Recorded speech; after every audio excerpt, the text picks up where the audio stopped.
across Europe's critical sectors. We'll look at the NIS2 regulation and some of the key challenges for the tens of thousands of entities affected by it.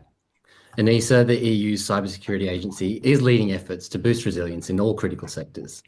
And here with us today is Marnix Dekker, Deputy Head of ENISA's Resilience of Critical Sectors Unit, which is helping organisations understand and meet NIS2, as well as developing the EU's response to strategic threats. Welcome, Marnix. Hi, Liam. Good to see you. Thanks for having us. No problems. Thanks for joining us. So, resilience of your unit, the Resilience of Critical Sectors. It's a newly established unit. I think it only happened a month ago. Is that right? Yeah. Yeah. So, can you tell us a little bit about what you're doing there and what you're aiming to achieve in 2025? Yeah. So, indeed, ENISA is a EU agency. So, our main goal is to help the national CSIRTs in the EU and the national authorities to do their work better. We don't replace those national agencies, so that is important to understand. We have different units working on different topics. There's a unit focusing on cyber exercises. There's a unit focusing on things like certification, the new product labeling, the CRA. But our unit works on the resilience of critical sectors, and roughly we have 4 main pillars. So the first pillar is implementing the NIS2 and to a lesser extent DORA. So trying to make sure there's a single EU framework in place of containing security requirements and incident reporting rules. And then there's a second pillar where we focus on more the strategic risks for the union, things like the supply chain risks under the 5G rollout, for example, the new threats from Russia. So there we're trying to tackle strategic threats with union risk evaluations involving all the member states, and then coming back with a list of more technical recommendations on how to address those. So that is kind of a way to involve the highest level in the union and make sure that this translates to sectorial, more technical action plans.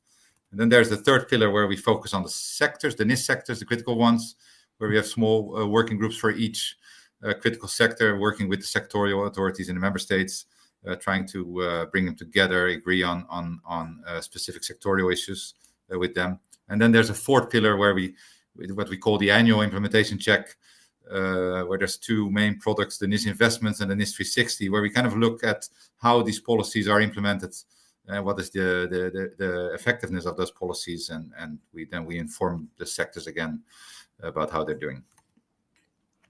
Okay, and the NIS2 investments report is always an interesting sort of gauge for how organisations are responding both to regulation and threats.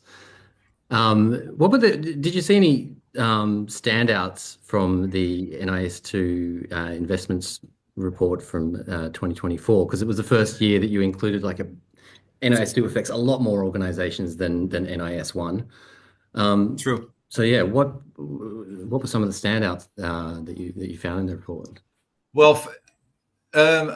Well, in terms of results, we finally see an increase in security budget spending, so that is good, I think. And for the rest, we see that everyone expects to be hit by incidents, and we expect also the costs of the incidents to rise. That's what we get from the data.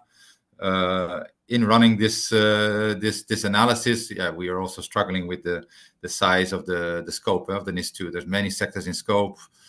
This is a lot of companies, so that is it's not so easy to run that. But yeah, it's a good view on what the CISOs are doing, and then you need to interpret the data.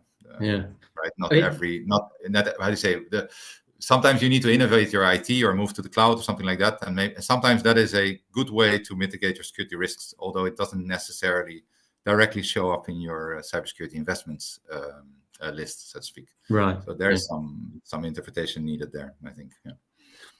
I mean, and to give listeners a sense of the scale of the difference between NIS1 and NIS2. I mean, I've seen, I think in Germany, maybe 30,000 entities were affected, but across Europe, do you have a European view of how big? Yeah, no, well, we didn't make the actual count yet. Member states are still transposing, so we will get these numbers later on. I expect still in Q1 or maybe Q2. But yeah, this is what it looks like, right? So under the NIS1, it was handpicking. So a country like Cyprus was quite small. They would look around and say, there's 10 or 15 companies that are really critical. Let's have a dialogue with them and make sure they improve security. But yeah, under the new size cap rule, it's no longer handpicking. And then you move indeed suddenly to hundreds, thousands. In a country like the Netherlands, 4,000, 5,000, 6,000 companies. Country like Germany, 30,000 companies. So yeah, Europe-wide, we're speaking about hundreds of thousands of companies in scope, and many smaller ones. So that's definitely an issue. So tell me, I mean, in your discussions, you've spoken with a lot of verticals in telecoms, energy, water. What do you see the main challenges there are in achieving like this EU-wide resilience that's sought by NIS2? The main challenge, I think in general, the challenge is how to make sure that legislation and national laws don't stay on paper and they get implemented actually, and that we get improvements on the ground. That's the goal. So it's kind of the return on investment for the policymaker. And it's natural, I guess, but the policymaker very often thinks that once it's in the law, the work is done. But actually, that's when the real work starts. And then you need to have a dialogue with companies like, okay, what are you going to improve? What is missing? What do you need? So there's definitely that is a real big task that is starting now. And what we always say is that supervising a sector requires quite some resources, quite some expertise, a lot of dialogue with the companies to understand where you can make practical and meaningful progress. And I think for the bigger entities, I don't know, in the telecom sector, the big Vodafones and so on, I mean, these guys are really mature, but there might still be issues where they need more support. I don't know, their dependency on the energy sector. Maybe you need to help them out when there's big attacks or something like that. Right. But then there's, the rest of the sector is much smaller. They have maybe 1 or 2 FTEs in cybersecurity, and the rest is non-experts. There, it's much more tricky to see what they can do, how critical they are, what should be the baseline. And I think actually under the NIS2, there will be a lot of focus now on the smaller companies in scope. So we will also try to, with the member states, develop some kind of a NIS2 light approach for those companies. And then I think the authorities will partner up with the bigger ones. And maybe have even dedicated requirements or dedicated collaboration with those bigger ones. Okay. Because I don't think you can compare them so well. Yeah. The NIS2 light. Do you have any idea of what that would involve? I mean, because to comply with NIS2, I mean, at least I remember when reading about NIS2 in the lead up to it coming into force.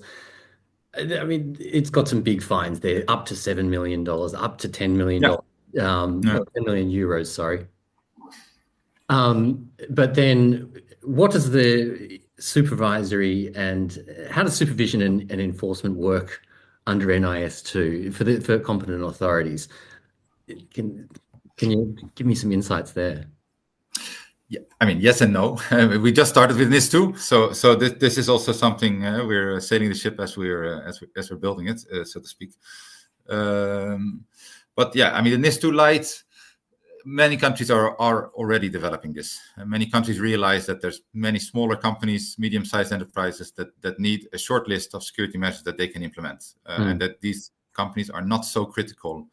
Not the entire country will go down when a smaller business-to-business telecom company is affected. So they are already developing light frameworks. The Belgians have a good framework there. I don't know if you know it. It's called CyCLONe. Okay. Where there's a for the smallest companies, there's a small set of requirements that need to be fulfilled. The French are doing this. I think it's a list of 10. The Dutch have the same. So there's every country is doing that. We're going to try to take stock of that and help the countries that don't have such a light approach. And see if that works. Because again, the legislator writes it down easily, the requirements, but to implement is another story. And you need to think about cost benefit. I think in security as well. You cannot just boilerplate and ask everyone to invest heavily in cybersecurity. That's not going to work. Yeah. Yeah. But then I was interested in what you said before we started this, just regarding when competent authorities, for example, they find something that might be an issue. I mean, they can't just they can't issue a fine. How does No. that process work when they find, examples of non-compliance with NIS2? Yeah. So I think it's good to keep in mind that I don't want to always hate on the data protection community, but they do have a bit of a formalistic approach, and the resilience community and the resilience authorities, they take a much more collaborative approach with the sector. So it is not such an automatic, like, oh, you've had an incident, so you will pay a fine, like you see under the GDPR. And some of the data protection authorities, but in resilience, you need a partnership. You know the story with critical infrastructure. It's essential for the economy and the society, but it's in the hands of a single company. So that you need some partnership with that company, so to make sure that the level of security is enough. Now, the stick of fines is in the hands of the authority, and that and so the companies are legally obliged to answer questions, to send their plans, the security plans, and the authority will have a look. They, in terms of supervision, they usually have a mix of approaches. So they do a bit ex post and a bit ex ante. So ex ante, you do a scan of, I don't know, 10 companies, you check what is their business continuity. Ex post would be, you've seen a big incident in the news, you want to know more about it, you want to know why it happened, what could be done to improve it. Now, when there is a deficiency spotted, I think first the authority will mention it to the company and say, guys, we think this might be a bit light. You need a backup, or you need some extra measures here. There will probably be some dialogue with the company, why they think the risk is sufficiently mitigated. At last resort will be indeed a fine. There's also, by the way, under the NIS2 now, the management liability explicitly written there. So the C level of the company is held accountable for the implementation of the security measures. Yeah. And one of the sanctions that the authority can impose is actually to ban an individual from carrying out this role. Yeah. And I would think that is even more going to be more scary actually for companies than the fine. Yeah. Interesting. But I don't want to make the impression now that there's this legal compliance approach with heavy-handed with fines and so on. I mean, most of the time supervision happens in terms of a survey, some analysis, maybe a workshop. For the bigger companies, there will be a meeting. They will drink some coffee. They will discuss what's going on. Very often, it's the authority that learns a lot from the company about what are the issues they're facing. And then they will try to find out what are sector-wide issues, and maybe they can do something on those. In the end, we're all in it together, I think. Which comes back to that partner approach, which is quite different to GDPR. And I mean, I haven't heard or antitrust referred to. Antitrust is another example. Yeah, where antitrust is the same. I don't know, Microsoft and Dell, they make a cartel. They sell a lot of PCs. They earn a lot of money. So the only way to move people out of those practices is to impose very heavy fines. Yeah. But with cybersecurity, it's not really the case, right? I mean, a telecom company also has an interest to be cybersecure. They are selling network connections. They're, so with resilience and cybersecurity, you don't go against the business model of those companies. So that also means that your approach can be a bit more collaborative. Yeah. Okay, really interesting. So we mentioned before that many, when deadline came on the 18th or 17th of October, many EU countries hadn't transposed NIS2 national laws into their or international law. What do you say to organizations that are concerned by any uncertainties if they're, say, operating in multiple markets, or how does that help? Yeah. Well, definitely for the companies that are operating in multiple markets, that's tough. If you are in one country, of course, contact your local authority, check out what they issued. Usually they already made some kind of communication saying, look, guys, we're late, but this is what we're going to do roughly. Get ready. At the Dutch, at least, they did that. In the Netherlands, for example, they made a communication saying that the companies already have the rights under the legislation, but they don't have the obligations yet. So the broader scope, they can already contact the national CSIRT for support and so on. but the obligations will come into effect probably in summer or something like that. But yeah, that's a bit of uncertainty, and definitely, the actual national security requirements will depend on the national authority, and there will be some divergence there. So especially the companies that are delivering services in more markets, for them it will be a bit of a compliance exercise. And we hope to harmonize, and this is our job also. So we have created a single EU framework for member states to use. But there will be a bit of divergence. That's the reality of the European Union. And unfortunately, that is also creating some compliance costs. It's a big item in the Draghi report. Maybe you've seen that. The ex-president of the European Central Bank made a report about competitiveness and innovation climate in Europe, and the need to move away a bit from these 27 pieces to do a more harmonized approach to create a better single market. So it's a concern. Well, NIS2 was. I think NIS2 was to an extent meant to harmonize. True. But at least, indeed, it harmonized in terms of scope much more. Right. So at least it's no longer that the country has to look and then handpick which companies, and sometimes concluding that an entire sector was not critical. So that was what happened under the NIS1. Achieves some, but then misses others, or creates problems in other areas. What about the one thing we've noticed is a convergence of state-based threats with cybercrime threats.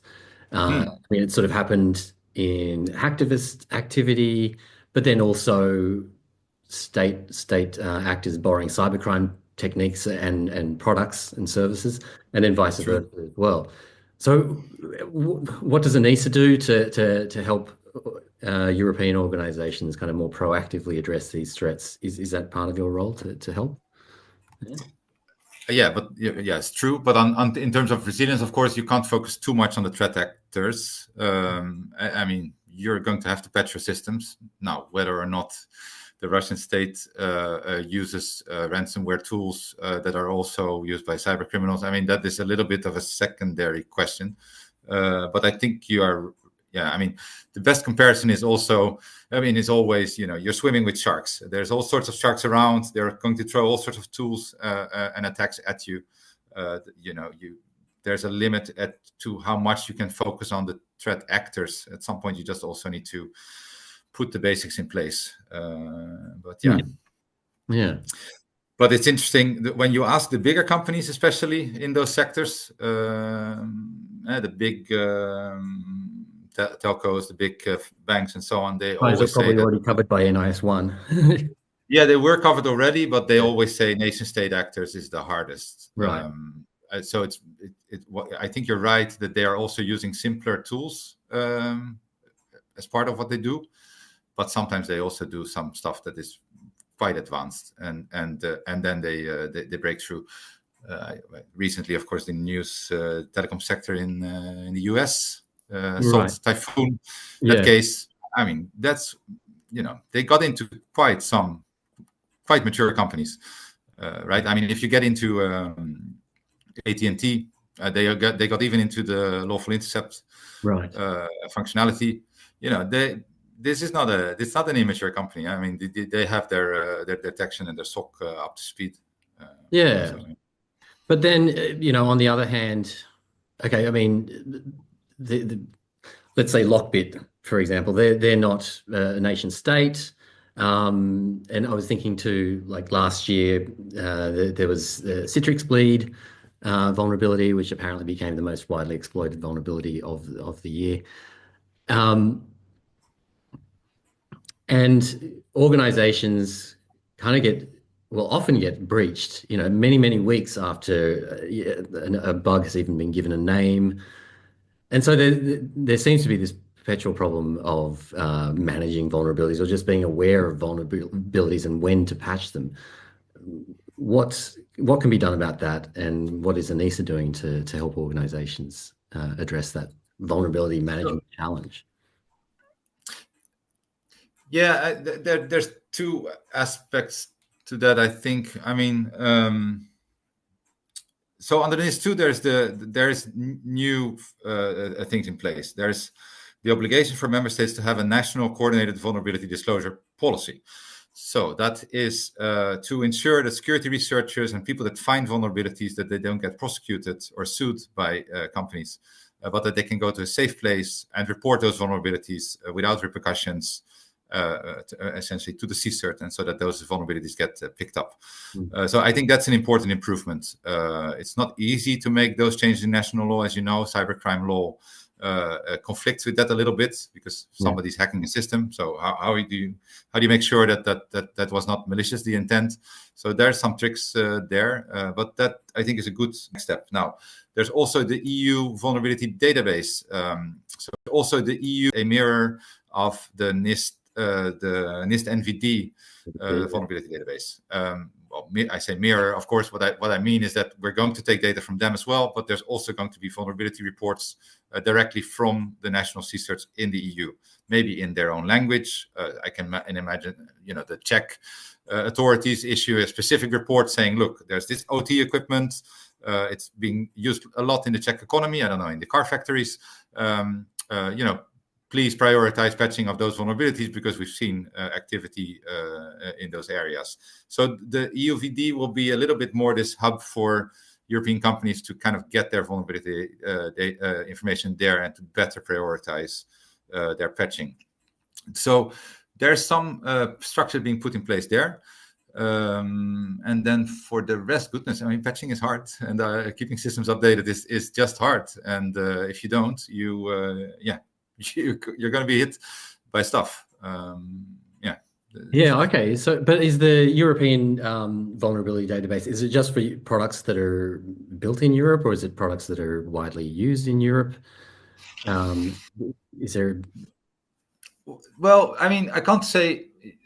So we can't say that there is a specific focus, but I think it's natural for European CSIRTs to focus more on products that are used more widely here. My guess is the focus will be more on manufacturing. The US focuses a lot on, they have their software giants, and naturally they focus a lot on those products and those vulnerabilities. I think in Europe we have a different IT industry, much more OT. So my guess is there will be more focus on those. There's also no need to do the work again when it's already being done on the other side of the pond. So I do think that regional databases, like there's also the Japan vulnerability database, JVD, for example. Every region has one. Naturally, they will focus a bit more on their own region in terms of use or in terms of production. But it doesn't.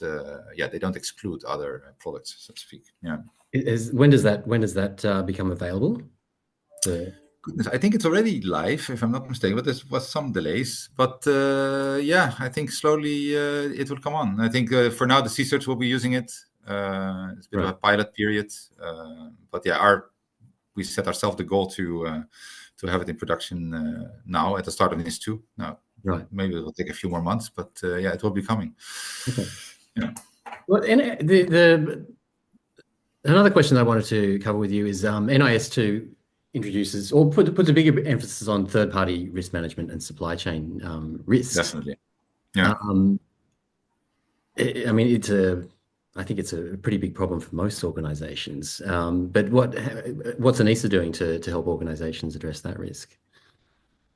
Yeah, good. I mean, this is a really hard problem. So everything in IT is almost always a supply chain issue. I mean, nobody makes their own computers or their own software and so on. So even when you start to say, okay, what is my ICT supply chain? Well, it's mostly all your ICT, right? So almost if you say ICT supply chain issues, you can almost say ICT issues. Right. I mean, there's a lot of overlap there. Now, but why is this? I mean, DORA as well also makes a big. Also, very much focus on that. Now, what I mean from the threat picture, I can say, and I think you've seen the same at your company. You've seen the same, that the big companies are getting better at detecting attacks. They have their SOC in place. They have their SIEM in place. They're seeing attacks. So it's getting much harder to get into those companies. And and now you see the attackers switching focus to the suppliers, right? So you can, you honey trap a Deloitte consultant, get into his PC, and from there, not only do you have one critical company? You might have several, right? You might even get the government ministry that is also using this consultant. So suddenly, via the laptop or a system of a contractor, you suddenly get a lot of goodies as the attacker. And then there's other tools. There's not only consultants. It's also SolarWinds, this logging tool. You see that there's a couple of those security products that get installed, and they have wide access across the network. So that these are tricky things. So in fact, especially security companies, they're now focusing a lot on making sure that it's not their product that is causing the breach. I think we've seen a few. CrowdStrike, of course, last summer was it was not an attack, but still, it kind of showed that once you get into those pieces of software, the kind of reach you can have. Now, on the DORA, they are the financial sector is focusing a lot on this now. We have to see who is going to take care of the supervision of those entities and how are we going to deal with that, because it's not so easy. Those suppliers, they have other customers. They don't only have the big national bank of Greece. They also have other customers that don't require this high level of security. So there's always going to be a bit of friction between the portfolio of a supplier that has 100 customers, and there's 2 or 3 that are highly critical. Are they going to lift their security level to meet the one customer needs? So it's going to be tricky. So I think those bigger companies will have to do something extra. It's a tricky one to solve, because very, very. And with all the outsourcing we've had, and everyone is outsourcing everything.